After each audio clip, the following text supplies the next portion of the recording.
নমো ভগবতে বাসুদেবায়। জয় শ্রীকৃষ্ণ। রাধে রাধে। বন্ধুরা, আজ 26শে ডিসেম্বর, 10ই পৌষ। আজকের দিনেই সম্পন্ন হচ্ছে পৌষ মাসের কৃষ্ণপক্ষের সফলা একাদশী। অনেকেই হয়তো আজকের দিনে এই একাদশী ব্রত পালন করছেন। বন্ধুরা, প্রত্যেকটি একাদশী ভগবান শ্রী হরিবিষ্ণুর নামে সমর্পিত হয়। এই দিন ভগবান শ্রী বিষ্ণু তথা শ্রীকৃষ্ণের পূজা করা হয়। ভগবানকে ভক্তি ভরে স্মরণ করাই একাদশীর মূল কাজ। বন্ধুরা, বলা হয় এই সফলা একাদশী ব্রত করলে জীবনে সমস্ত কাজে তিনি সফল হন।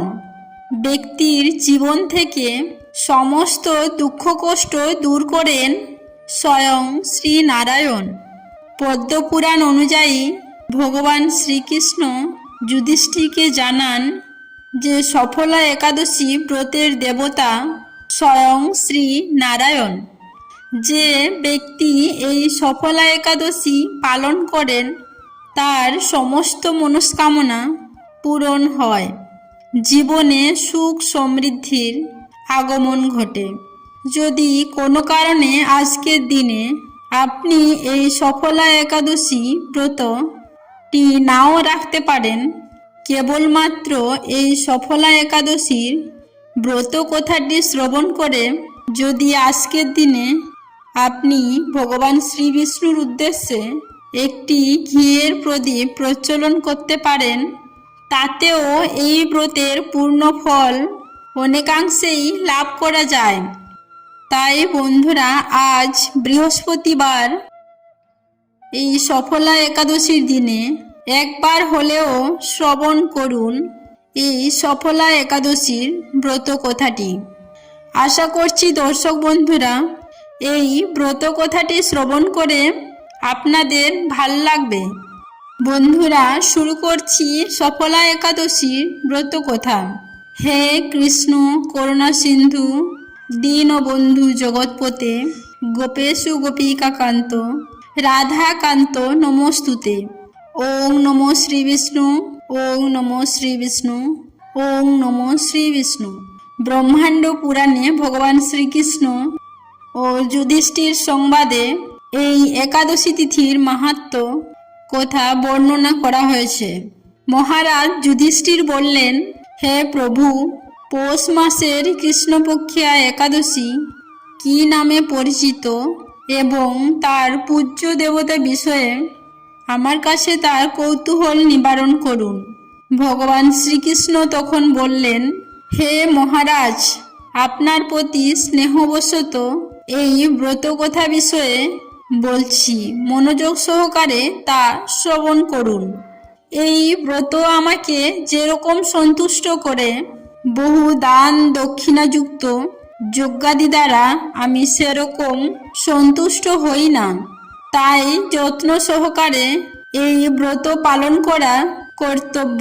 পৌষ মাসের কৃষ্ণপক্ষিয়া একাদশী, এই একাদশীর নাম সফলা। নাগদের মধ্যে যেমন শেষনাগ, পক্ষীদের মধ্যে যেমন গরুড়, মানুষদের মধ্যে যেমন ব্রাহ্মণ, দেবতাদের মধ্যে নারায়ণ সর্বশ্রেষ্ঠ, তেমনি সকল ব্রতের মধ্যে একাদশী ব্রতই সর্বশ্রেষ্ঠ। হে মহারাজ, যারা এই ব্রত পালন করেন তারা আমার অত্যন্ত প্রিয়। তাদের এই জগতে ধন লাভ, পরজগতে মুক্তি লাভ হয়। হাজার হাজার বছর তপস্যার যে ফল লাভ হয় না, একমাত্র সফলা একাদশীতে রাত্রি জাগরণ করে আমার সেবা করলে তা অনায়াসে লাভ করা যায়। এই প্রসঙ্গে একটা ঘটনার কথা আমি আপনাকে বলছি। মাহিষ্মত নামে এক রাজা প্রসিদ্ধ চম্পাবতী নগরে বাস করতেন। রাজার 4 জন পুত্র ছিল, কিন্তু তার জ্যেষ্ঠ পুত্র লম্ভক সর্বদা পরস্ত্রী গমন, মদ্যপান প্রভৃতি অসৎ কাজে লিপ্ত ছিল। সে সর্বক্ষণ ব্রাহ্মণ বৈষ্ণব দেবতাদের নিন্দা করত। পুত্রের এই আচরণে ক্ষুব্ধ হয়ে রাজা তাকে রাজ্য থেকে বহিষ্কার করলেন। স্ত্রী পুত্র পিতা মাতা আত্মীয় স্বজন পরিত্যাগ করে সে এক গভীর বনে প্রবেশ করল। সেখানে সে কখনো জীব হত্যা আবার কখনো চুরি করে জীবন ধারণ করতে লাগলো। কিছুদিন পরে একদিন সে নগরে প্রহরীদের কাছে ধরা পড়ল, কিন্তু রাজপুত্র বলে সে সেই অপরাধ থেকে মুক্তি পেল। পুনরায় সে বনে ফিরে গিয়ে আবার জীব হত্যা ও ফলমূল আহার করে দিন যাপন করতে লাগলো। বহু বছরের পুরনো একটি বিশাল অশ্বত্থ বৃক্ষ ছিল, যেখানে ভগবান শ্রী বাসুদেব বিরাজমান বলে বৃক্ষটি দেবত্বপ্রাপ্ত হয়েছিল। সেই বৃক্ষের তলায় লুম্ভক বাস করত। বহুদিন পর তার পূর্বজন্মের বহু পুণ্য ফলের সে পৌষ মাসের দশমীর দিনে কেবলমাত্র ফলাহারে দিন অতিবাহিত করল। কিন্তু রাত্রিতে অসহ্য শীতের প্রকোপে সে মৃতপ্রায় হয়ে রাত্রি যাপন করল। পরদিন সূর্যোদয় হয়েও সে অচেতন হয়েই পড়ে রইল। দুপুরের দিকে তার চেতনা ফিরল। ক্ষুধা নিবারণের জন্য সে অতি কষ্টে কিছু ফল সংগ্রহ করল। তারপর সেই বৃক্ষর তলে এসে পুনরায় বিশ্রাম করতে লাগল। রাত্রিতে খাদ্যের অভাবে সে আবার দুর্বল হয়ে পড়ল। সে প্রাণ রক্ষার্থে ঈশ্বরের উদ্দেশ্যে ফলগুলো নিয়ে বলল, হে ভগবান, আমার কি গতি হবে? এই বলে অশ্রুপাত করতে করতে সেই বৃক্ষমূলে, হে লক্ষ্মীপতি নারায়ণ, আপনি প্রসন্ন হন, এই বলে ফলগুলি নিবেদন করল। এইভাবে সে অনাহারে ও অনিদ্রায় সে রাত্রি যাপন করল।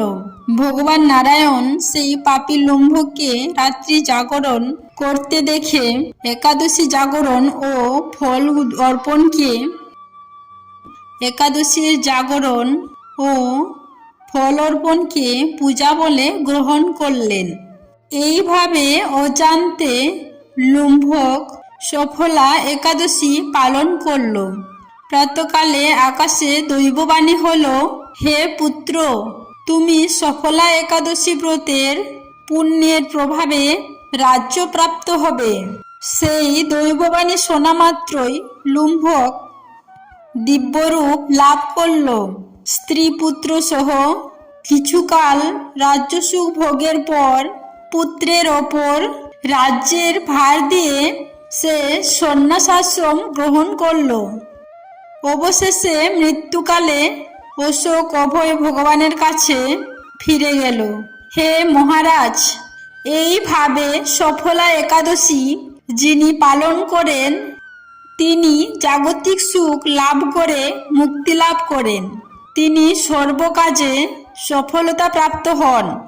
এই ব্রতে যারা শ্রদ্ধাশীল তারাই ধন্য, তাদের জন্ম সার্থক, এতে কোনো সন্দেহ নেই। এই ব্রত পাঠ ও শ্রবণে মানুষের রাজসই যজ্ঞের ফল লাভ হয়। এই বলে ভগবান শ্রীকৃষ্ণ সফলা একাদশী ব্রতের ব্রতকথা সমাপ্ত করলেন। বন্ধুরা, আজ বৃহস্পতিবার সফলা একাদশীর দিনে যতবার এই ব্রতকথা শ্রবণ করবেন ততবার পরম শান্তি লাভ করবেন। আশা করছি দর্শক বন্ধুরা, এই ব্রতকথাটি শ্রবণ করে আপনাদের ভাল লেগেছে। ভাল লাগলে লাইক করবেন, পারলে শেয়ার করবেন এবং ভিডিওটি সম্বন্ধে যদি কোনো মন্তব্য থেকে থাকে তাহলে অবশ্যই কমেন্ট বক্সে জানাবেন। সবাই ভালো থাকবেন, সুস্থ থাকবেন এই কামনা করে আজকের ভিডিওটি আমি এখানেই শেষ করলাম। নমস্কার ও ধন্যবাদ।